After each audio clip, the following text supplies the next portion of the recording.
Reshoots can range from simple pickup shots to fix continuity and fill in small editorial gaps, to massive overhauls of story and character following poor test screenings. Though badly integrated reshoots can stick out like a sore thumb, most of the time we're none the wiser. But sometimes the cast and crew need to reunite for a very specific and unexpected reason that nobody saw coming. So let's take a look at some. I'm Adam, this is What Culture, and here are 10 movies that needed reshoots for insane reasons. Number 10. A sex scene had too much thrusting. The Twilight Saga Breaking Dawn Part 1. Alright, let's kick things off with a truly ridiculous story now. The infamous reshot sex scene from the Twilight Saga Breaking Dawn Part 1. Breaking Dawn Part 1 is the entry where loved-up protagonists Edward and Bella finally get down to it. And according to director Bill Condon, Robert Pattinson and Kristen Stewart ended up returning to refilm the scene due to the pesky standards of the MPAA. The ratings board took objection to the excessive thrusting intercourse in the sequence, with Condon saying of the matter that Stewart got very into it during shooting, enough that the film would have been slapped with an R rating had the scene been released as originally shot. And so a tamer, less thrust-filled version of the sex scene was subsequently filmed to appease the MPAA and ensure that millions of young teens could indeed go and see the movie. Number 9. So the new director could be credited, Superman 2.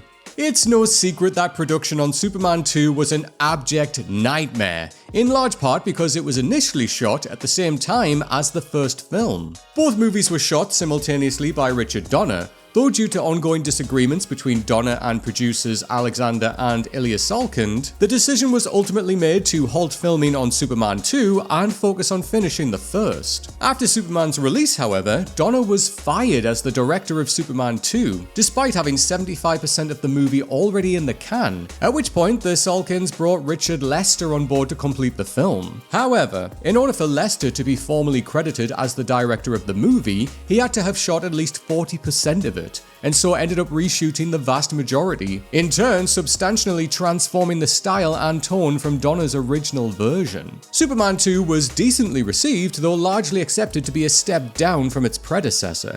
Yet fans eager to see Donner's version of the film finally got their wish in 2006, when the Donner cut was released on home video, assembled from all of the footage the director shot before being dismissed. Despite its rough edges, many critics and fans consider it an improvement over Lester's theatrical version. Number 8. To turn it from a TV episode into a film, Mulholland Drive. It's probably more accurate to say that David Lynch's Mulholland Drive wasn't so much reshot as blessed with the gift of additional photography, albeit only after its original form was firmly rejected. Lynch's surreal mystery noir was conceived and shot as a TV pilot for ABC, who promptly cancelled the proposed series after watching said pilot. However, Lynch decided to rework the failed pilot into a feature film, securing $7 million from Studio Canal to ramp production back up, shooting an extra 18 pages of material. This included adding a romantic subplot between Betty and Rita, as well as the bulk of the nightmarish third act. According to cinematographer Peter Deming, Lynch also ended up trimming or entirely removing subplots shot for the pilot version. Ultimately, Mulholland Drive may not have been a box office success, but almost 25 years on from its release, it's still debatably the magnum opus of one of cinema's all-timer visionaries. To think that this could have never seen the light of day without post-production intervention is just terrifying. Number 7. To erase Kevin Spacey, All the Money in the World. Ridley Scott's dramatic thriller, All the Money in the World, originally starred Kevin Spacey in a supporting capacity as oil tycoon J. Paul Getty. But roughly 2 months before its release, numerous sexual misconduct allegations were made against the actor, throwing the film's release into a tailspin. Scott made the bold decision to swiftly reshoot Spacey scenes with Christopher Plummer, who was in fact Scott's first choice to play the part anyway. Incredibly, less than a month before the film's premiere, the production reunited to reshoot all of the scenes featuring J. Paul Getty, and by the time Plummer had filmed his part, Scott had only 3 weeks to get them through post-production. The unexpected reshoots and rush order on post added $10 million to the film's budget. Though All the Money in the World ultimately released to solid reviews and even landed a Best Supporting Actor Oscar nomination for Plummer, with many noting how seamlessly Spacey was replaced in such a short time frame. Number 6. To add an exorcism sequence to the Exorcism movie, The Exorcist 3.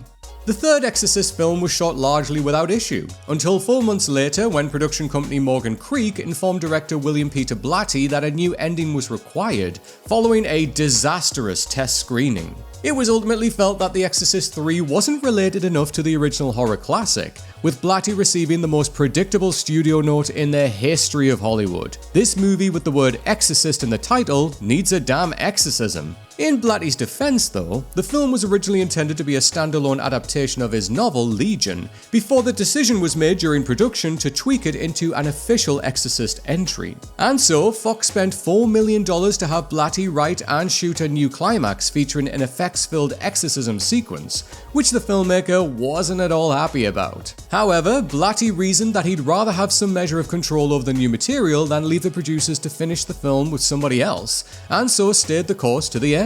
Though The Exorcist 3 was indifferently received upon release in 1990, its reception with fans has nevertheless grown considerably over the decades, with many hailing it to be the only worthwhile follow-up to William Friedkin's iconic original. And while I've got you here guys, I just want to ask you one quick question. I'm looking forward to reading your answers in the comments. Which movie have you watched where you thought, wow, those reshoots really do stand out here? Or on the flip side, you had no idea that reshoots were added to the film? Make sure you let me know down in the comments, and while you're there, you know the usual, give us a like and a subscribe. Alright, now back to the list. Number 5, it had no beginning or ending, Mad Max Fury Road. It's frankly astonishing that Mad Max Fury Road turned out to be the massive Oscar-winning success that it was, given how close to the brink of disaster its production came. Fury Road was shot in the second half of 2012, with the production quickly falling under schedule and over budget, prompting Warner Bros. To dispatch an executive to the set to keep things on track. The executive informed director George Miller in no uncertain terms that shooting would finish on December 8th of that year, regardless of whether everything was shot, and indeed, principal photography concluded without any scenes in the Citadel being filmed. The Citadel is ultimately Fury Road's most prominent location, and most crucially is a focal setting for the beginning and ending scenes of the film. And so, when the film initially wrapped, Miller was left with an editorial mess, which producer Doug Mitchell called incomprehensible. However, with the changing of the guard at Warner Bros. Saw Miller eventually being granted permission to resume production, and shot the Citadel scenes in late 2013, almost an entire year after the main shoot ended. Considering how Fury Road turned out, it's fair to say that the juice was certainly worth the hard squeeze. Number 4, the film stock was ruined, Stalker. Andrei Tarkovsky's masterful sci-fi film Stalker is such a confident, finessed work of cinema that it's tough to believe it went through the fresh hell of being basically shot twice. At least twice even. Tarkovsky spent a year shooting Stalker's many outdoor scenes before it was discovered that the film stock had been impromptu developed, rendering it unusable. Tarkovsky was so crestfallen by this revelation that he considered abandoning the film altogether, though ultimately vowed to start over, firing and replacing the film's cinematographer. According to the film's production designer, the do-over differs significantly from the original version, and some reports even claim that by the time Stalker was completed, Tarkovsky had actually shot it 3 times in total. Either way, the end result speaks for itself, a peerless entry into the genre that's regarded by many as its filmmaker's crowning achievement. Number 3, to remove the abuse allegation subplot, Michael. Unlike pretty much every other entry on this list, these reshoots should have easily been avoidable. Reports recently emerged that Antoine Fuqua's upcoming Michael Jackson biopic, which wrapped shooting last May, is being forced to reshoot a substantial portion of its third act, due to a baffling legal oversight. This section of the film originally dealt with the sexual abuse allegations leveled against Michael Jackson in 1993, but during post-production, the Jackson estate realized they'd previously signed a legal agreement with the family of one of the accusers never to depict them in any dramatic retelling of the pop icon's life, leaving Fuqua and writer John Logan scrambling to piece together a new third act, for which the Jackson estate will be covering the expenses for. With the blockbuster biopic currently set to release on October 3rd, it'll certainly be a race against the clock to retool the third reel in time, and it surprised no one if Michael ends up sliding into 2026. Number 2, to make it R-rated, Snakes on a Plane. In a rare case of reshoots being ordered simply to beef up a film, the first trailer for Snakes on a Plane became something of a surprise viral hit, and seeing the way the winds were blowing, Studio New Line Cinema decided to take full advantage. With feedback online clearly expecting an R-rated action horror romp, New Line ordered 5 days of reshoots, which, by amping up the violence and profanity, would transform the film from a family-friendly PG-13 romp into an R-rated outing. The most prominent change was having Samuel L. Jackson utter the immortal quip, "I've had it with these snakes on this plane." In a recent interview reflecting on the film, Jackson said that he originally lobbied for an R rating but was rebuffed, and that the reshoots ultimately cost the studio a bunch of money. Though the R-rated reshoots clearly brought the film more in line with the audience expectations, it ultimately still underperformed at the box office, making it clear to Hollywood that viral buzz doesn't necessarily translate to mainstream success. And number 1. Mike Myers wanted to change Shrek's accent, Shrek.